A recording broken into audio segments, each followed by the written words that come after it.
Hello everybody and welcome to another episode of This Week in Philadelphia Sports, where, as you might have guessed it, we go over everything that's happened this week in Philadelphia sports. Again, if you're new to this channel and you haven't yet subscribed, it means so much to us if you could. We're this close to 20,000 subscribers, but more than anything, as you know, not a lot's going on right now. It's a very stressful period for a lot of people for a lot of different reasons. I hope, firstly, that you're all safe and sound and well during this time. From my personal perspective, trying to run a sports media company when there's no sports happening is a very unique challenge. And honestly, the support you continue to give us means absolutely everything. So just thank you for taking time out of your day to watch this video. The only favour I genuinely ask is if you're not already, just check in on phillysportsnetwork.com once every day or two. See what me and the rest of the guys are saying. It's where you'll find the majority of my content, and it's the best way to support what we do outside of here on YouTube. Now, this week was a blast, let me tell you. So much happened. There's so much to talk about. I can't wait. No, genuinely, nothing happened. I mean, normally we can kind of wiggle it a bit and there's a dodgy headline or something happened somewhere. Outside of Giants and Redskins cornerbacks being terrible human beings, I can't think of anything. You know it's saying something when the biggest thing to happen in an entire week of Philadelphia sports was me bottling the iRacing Indy 500 not once, but twice. To do today, there was talk about the Eagles linebacker position instead. Turn this platform into a slightly conversational one for just a minute, reduce the tempo, slow it down, and just discuss a calming subject, something that has never stressed anyone out in the last year or so. We've never even discussed it once. We've never had to mention the position on this channel. Linebackers. Now, going into the NFL draft, the Eagles somehow found a way to make their linebacker core worse. Instead of adding talent through free agency, they let it go. Okay, so Camu Grugier-Hill, a man who led the team in special teams tackles in back-to-back years, he's gone. Might be to do with the fact he told a slight porky about we'll leave that. We'll leave the concussion thing.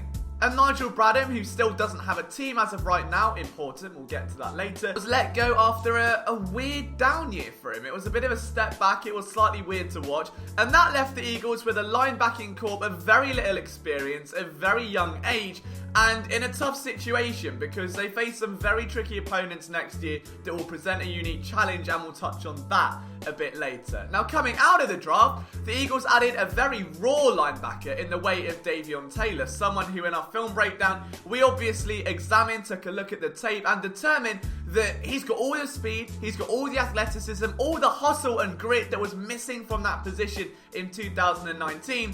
But he's fundamentally very, very raw. He's a little bit lighter. He can't quite block shed as efficiently as guys at the NFL level. And if he's already showing weakness there now, without an off-season of OTAs and training camp as normal, that's going to be a jump immediately in the NFL season. You have to expect a big learning curve. It will be worth it. It's a fantastic investment as someone that will be an asset to this defense, but it is going to be a learning curve. And there will undoubtedly be a time where offenses just try and overload him with information, give him plenty of option looks to just stick him in the mud, freeze him, and get the ball elsewhere. It's an easy thing for offenses to do. They then took Sean Bradley out of Temple, which is great, and made headlines recently for that reason, but I think that's a nice pick. But again, it's developmental. It's not something that's probably going to impact this core right away. So where does that leave us? You've got TJ Edwards, who's become a PSN favourite. We all know what he's capable of. Was easily one of the Eagles, if not the Eagles' most productive linebacker last year, and the way he's able to just kind of read and understand and process plays and when to shoot gaps and understand blocking schemes and loop around them and sift through traffic. He doesn't get washed out of plays. He's a fun linebacker to watch. I think he could very easily be the starting Mike linebacker next year. But outside of him, you've now got Davion Taylor, who we assume is going to fill in for Camu Grugier-Hill's role. And then you've got Alex Singleton, who was a great special teamer, got some time on defense towards the end of last year. I think that project continues. And Duke Riley, who's in a very similar position. Now there is Jatavis Brown, who I'm sure you're all going to tell me that I'm missing out here, and with good reason. I don't like him. No, shocking, alright, for everyone that's like Liam only ever says positive things.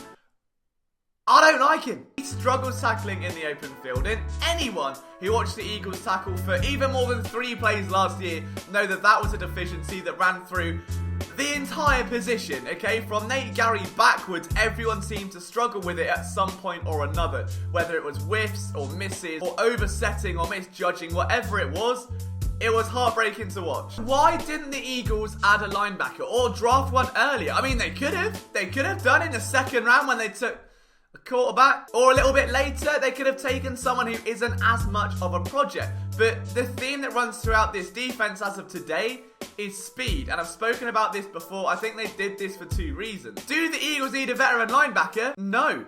And that's very confusing to say. Let me explain why. Now think about this long term, okay? Who are the teams in the NFC, in the championship picture, who are most likely to get in the way of the Eagles? And then think even bigger than that and think Super Bowl in the AFC. In the NFC, obviously it's San Francisco, Seattle, and New Orleans. All of whom the Eagles face this year. Why is that important? Again, we'll touch on it in just a little bit. AFC, Baltimore, Kansas City, you get where I'm going with this now. All of those teams have one thing in common, it's speed, and a lot of it. On both sides of the ball. Wings, screens, sweeps, options, trick plays, dynamic quarterbacks, Taysom Hill, whatever you want, those teams will punish you in the middle of the field. And there's one example I want to bring to mind here. 2018 playoffs, Chargers, Ravens. Most of the game, the LA Chargers walked out onto the field to try and stop Lamar Jackson. Chargers played with 7 defensive backs on the field at the same time. The idea being that a slow linebacker is going to no way keep up with Lamar Jackson. But a rapid, more versatile defensive back has a much better chance of doing so, or at least stopping the damage and sealing over the top. Base defense in the modern game is becoming nickel. It's becoming nickel and dime packages of 5 DBs. The Eagles went and added Will Parks. They added Jalen Mills into their safety position. Yes, this is to negate the loss of Malcolm Jenkins. But then they went and drafted Kayvon Wallace, who is someone that fills the same role. Now, why would you add another safety if you've just got a cluster of guys at one position? Because realistically, several of them can be on the field at the same time. Eagles are a franchise that have never valued the linebacker spot, let's be honest. But more importantly, they know there's a deficiency there. So if there's only going to be 2 players lining up at that linebacker spot anyway, why would you invest substantially in a player that A, won't see the field as much, and B, doesn't fit the trend of where the league is going? Think of it like the 3-point bubble in the NBA, right? It only took a couple of years of Golden State ruining everyone's lives for the rest of the league to play catch-up. You're seeing that now with dual threat quarterbacks, and I guess that's where Jalen Hurts fits into this, of Taysom Hill and Lamar Jackson, and we've touched on that in another video. But the Eagles love the idea of just sending pressure from all angles or coming out of blitz looks, and they tried it with Bradham last year, but he was just nowhere near effective enough to make it happen often. Someone like Will Parks, someone like Kayvon Wallace, who can line up in a nickel blitz, but then peel off and hit a zone look, that's impressive. Someone like Kayvon Wallace or Davion Taylor to spy Lamar Jackson, that's impressive. Let's not forget the man now coaching the defensive line and the run game, Matt Burke, who's someone that shadowed Jim Schwartz over the entirety of his career, but in one of his brief stints away from him was the Dolphins defensive coordinator. And who did he have at his disposal? Minkah Fitzpatrick. He used him absolutely everywhere, and if he had it his way, I'm sure he would have been taking kickoffs at some point, but that goes against kind of common sense. The linebacker position after Jordan Hicks has been disappointing, to say the least. So instead of rehashing it and sticking in that base defense, just expand, get more versatile DBs that can do more for your defense, provide more speed, more athleticism, and somewhat contain offenses who, instead of making their living going north and south through the middle, are trying to make their pay dirt in open space, going east and west, letting blocks out and letting some lethal playmakers do the damage. I don't think the Eagles need a veteran linebacker. It wouldn't surprise me if Nigel Bradham comes back on a cheaper deal for depth, but in the same note, it wouldn't surprise me if they added absolutely nobody, because they don't have to. I genuinely think the Eagles are going to roll into this season with the linebackers they have, knowing that TJ Edwards and Davion Taylor are probably going to be good enough to hold down that LJ Fort. Sorry, I didn't want to bring back a memory there. And that the rest of the DBs, cornerbacks and safeties included, are going to be able to hold their own in every other aspect. Whether it is as a will linebacker, whether it's as a Sam, whether it's as a nickel cornerback, whether it's at free safety, or just someone that can sit in that hybrid rolling curl and flat looks. I think that's the way they're going to go, because it's the way the league's going. Every offense that we mentioned earlier, from Seattle all the way through, is predicated on speed. Be it at quarterback, be it at running back, be it at receiver, there's some lethal element to that offense, and you can't stop it. If you're going to win a shootout with them, you have to somewhat stop the bleeding, and you can't do that by doing the definition of insanity, which is doing the same thing over and over again and expecting a different result. The Eagles are now saying, alright, let's do something different. Let's get loads of DBs, let's go full chargers, and let's suffocate these mobile dynamic playmakers. And I, for one, don't see that as a totally bad thing. So if you look at this linebacker position, is it scary? Yeah, it is. But is it the end of the world?